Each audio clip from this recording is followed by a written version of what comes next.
Hi, my name is Jennifer Augustine. I'm an assistant professor in the Department of Sociology, and I am a Peter and Bonnie McCausland Fellow. I study a question that's nearly as old as American sociology itself: how socioeconomic advantages and disadvantages are reproduced across families in the U.S. Although this is a question that's been researched by American social scientists for decades, it's also one that's never in history been more important for us to study. That's because over the past 50 years, the U.S. has experienced unprecedented levels of economic inequality. At the same time, we've also experienced rapid demographic, economic, and cultural change, which means that the mechanisms of social inequality, in other words, the forces reproducing socioeconomic advantage and disadvantage across generations, have shifted too. My research aims to identify these mechanisms and how variation in them leads to disparities in the health, educational success, and future mobility and earnings potential of children from different family backgrounds. In doing so, I focus on the experiences of families with young children as opposed to families with older, adolescent children or adult children. I focus on families with young children because early childhood is when this intergenerational process begins to take root. In other words, it's when the disparities in the physical, social, and cognitive competencies that are powerful predictors of well-being in adulthood are first formed. This means that if we want to reverse trends in intergenerational inequality, our greatest opportunity to do so is by studying and potentially intervening in the lives of families with young children. To answer the question of what stratifies children's early physical, social, and educational outcomes, my research applies 3 different lenses, which I combine together to provide me with a unique perspective. First, I take a comparative approach that looks at both the lives of children with advantaged family circumstances and the lives of children from disadvantaged family circumstances. This approach helps me to identify differences that I wouldn't be able to see if I only studied advantaged or disadvantaged families. Second, I take a longitudinal approach, which means I study families over time, sometimes over a period of decades. I can do this by drawing on large-scale existing sources of survey data that have been collected over many, many years on thousands and thousands of families by government agencies like the Bureau of Labor Statistics or the National Center for Education Statistics.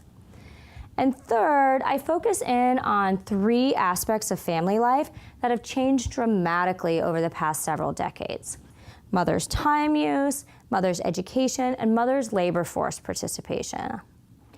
I believe a focus on these 3 aspects of family life is key to understanding modern family inequality for a couple of reasons.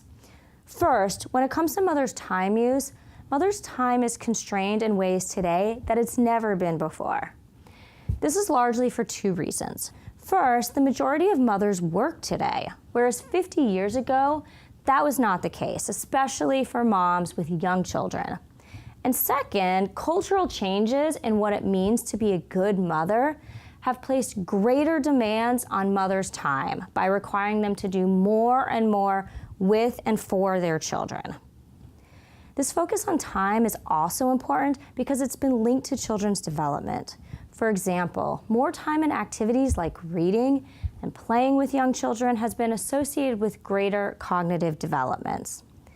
Finally, a consideration of mother's time is important because it's shaped by factors that correlate with mother's socioeconomic circumstances.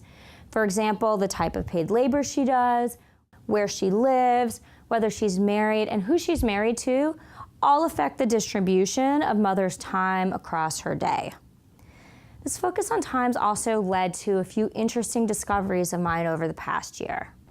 For decades, scholars have documented a widening gap between advantaged mothers and disadvantaged mothers in the amount of time that they spend with their kids. Yet, in my research, I find evidence that this trend may actually be reversing, and that since the year 2003, the upward trend in higher educated mothers' time with their children has actually leveled off. Meanwhile, I find that time investments among lower educated mothers has continued to rise, helping to close the parenting time gap between them and their higher educated counterparts. What this means is that one of the mechanisms that's long been argued to help explain rising family inequality, mother's time, may actually be diminishing in significance. This insight also means that scholars need to shift their focus to studying other mechanisms in order to continue to better understand the disparities in children's outcomes that exist today. My focus on time has also allowed me to spotlight particular situations in which mothers face heightened challenges to their time, such as when less advantaged mothers are trying to improve their children's life chances by going back to college. Mothers who go back to school are an important population to study today. Over 1/4 of students in college have dependent children, and 76% of these student parents are mothers. What I find in my research is that not only do these mothers suffer time deficits when it comes to parenting and sleep and work compared to similar mothers who were not enrolled in college, but they also struggle to devote the same amount of time to their schooling as similar school peers without dependent children.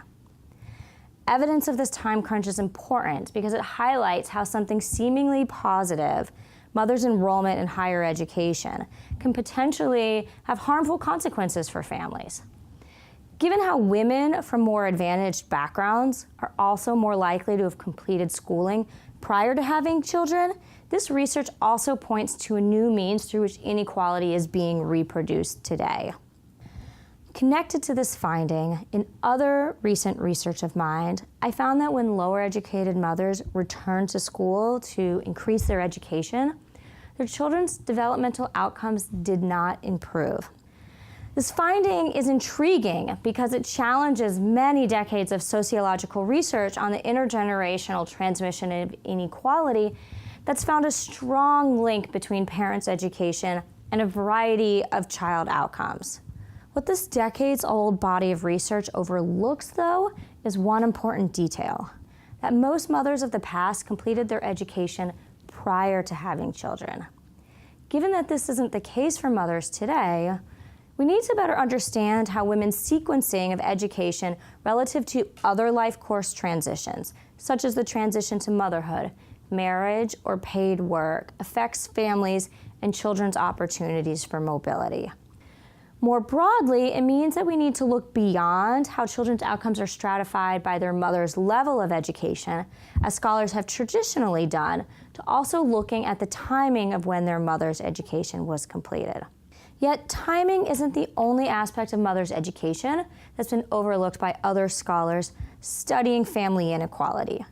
They've also overlooked the ways that education promotes social psychological competencies, like decision-making abilities, critical thinking skills, and planfulness. Instead, scholars have tended to focus on how education changes parents' material conditions, for example, by giving them the means to purchase a healthy home, in a safe neighborhood, in proximity to good schools. And of course, these insights are important, but we need to know more about the cognitive and interpersonal processes also stratifying children's opportunities for mobility. Let me give you an example of what I mean by this. In a recently published study of mine, I find that maternal education disparities in various mother health-related parenting behaviors, things like nutritional practices or the promotion of certain physical activities, were wider during the stage of child development when their contribution to children's long-term health was the greatest. What this finding underscores is how education helped mothers to navigate time demands, to carefully calibrate their parenting toward the specific behaviors that would maximize their children's potential for good health and mobility. Moving forward in my career, I intend to continue this line of research, but I also plan to extend it in two new directions. First, I want to better understand why it is that having children before completing education blunts some of the benefits that children are expected to experience when their parents have more schooling. To date, scholars have developed theoretical concepts to describe this phenomenon. They call it a life course penalty. But what we still lack is an understanding of why this penalty occurs. This project, which will require numerous forms of data, including survey data, time use data, and interview data, will aim to answer this question. The second way I plan to extend my research is by studying how socioeconomic disparities and mothers' experiences in the labor market contribute to disparities in their children's development. This has been a surprisingly neglected area of research, but it's an important one to studying inequality today, given how researchers are finding that it's not just wage disparities between lower skill and higher skilled jobs that have widened over the past several decades. It's also the actual working conditions of the jobs that parents have too. This research will also require new data collections using various methods, and I plan to begin sketching out a framework for developing these methods this summer. Ultimately, through my research, my goal is to help us better understand the sources of family inequality during its early stages so that we can develop programs and policies that reduce this problem. But this goal goes beyond my research to my teaching as well. In my teaching on classes on sociology of families and education and inequality, in which we discuss these topics in depth, what I hope to achieve is to affect students with the same desire to promote social change, to imbue them with the tools to see the complexity of the issue, and to provide them with a lens through which they can identify the most effective ways of addressing these problems.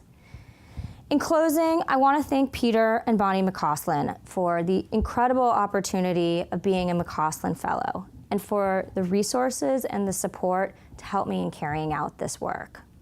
Thank you.